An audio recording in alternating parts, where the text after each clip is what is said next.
In the name of Allah, the most beneficent, the most merciful. What caused me to become Muslim is because I was searching for the truth. This was right after the Civil Rights Movement, and the Civil Rights Movement brought out the reality of the problems for African Americans, problems for everything, but nobody had real solutions. And at that point, I was searching. I eventually ran into a friend, or somebody who became a very close friend, who invited me to Islam in a way that I couldn't refuse. I grew up as a Catholic and always had questions about the Trinity and who Jesus was. I loved Jesus, but I didn't understand the divinity of Jesus. And when I sat with this brother who explained to me about Jesus, about Moses, about God, and about his oneness, and the fact that he sent all the prophets, and that he sent it to mankind so that we would know what God really wanted us to do. It was the offer that I couldn't refuse. And so I took my Shahada, and I took my Shahada in June 21st. So the first day of summer was my first day of being a Muslim. I'm more of a Christian now than I was before, you know.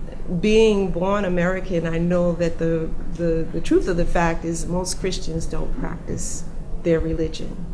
And I went through that whole process. But when I was Catholic, I went to Catholic school, and as a student, I learned about Jesus, and I learned to love Jesus, and I learned to love the people who believed in him, who proved that belief by the sacrifices that they made.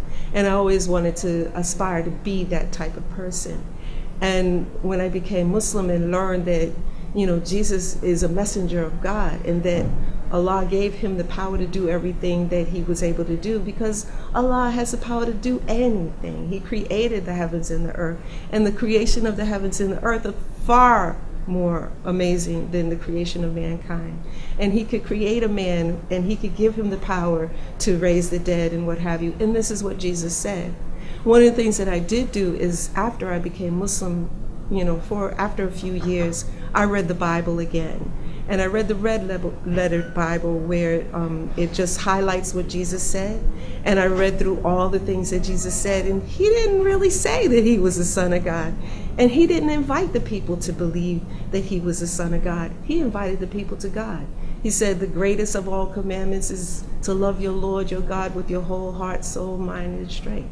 And he said that's what all the prophets came to teach. And it's true. And that's what Muhammad taught. And then he said, and the second thing is to love your neighbor as yourself. And that's what all the prophets taught. And it just shows the oneness of Allah, that he sent each and every prophet to mankind so that we would have the opportunity. He didn't leave us, he didn't just put us here and leave us here. He put us here with a purpose, and he let us know what it was all throughout history. One of the things that I did as a Muslim, I was a college student, so I was a reader, and I read the Quran, and I read the Quran profusely for searching for the answers. And when it came to the explanation of Ramadan, which was that this was the month in which Allah sent down the Quran, and that it was from the Prophet ﷺ's fasting during that month that Allah opened the door for him to know the truth, I believed that. And my mother had actually prepared me for that, because she was the type of woman who, she taught me to never let anything take over my life. And she also taught me to fast, because as a Catholic, she used to do Lent.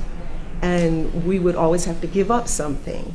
And so I had given up many things in the past. And so Ramadan, fasting in the month of Ramadan was very easy for me.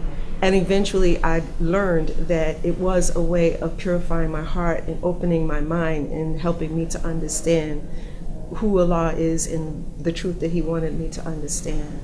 And so I just fell in love in every year. And because I became Muslim in 1971, my first Ramadan was in October.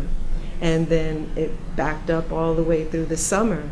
and then into the winter, and now we're back to the summer again. So this is my second time fasting in the summertime.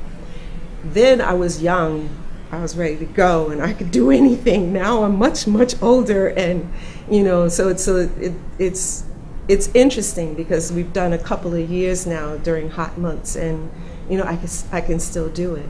And one of the things that I learned is that Allah allows you and He empowers you to do whatever He asks you to do. So it's not anything to be afraid of.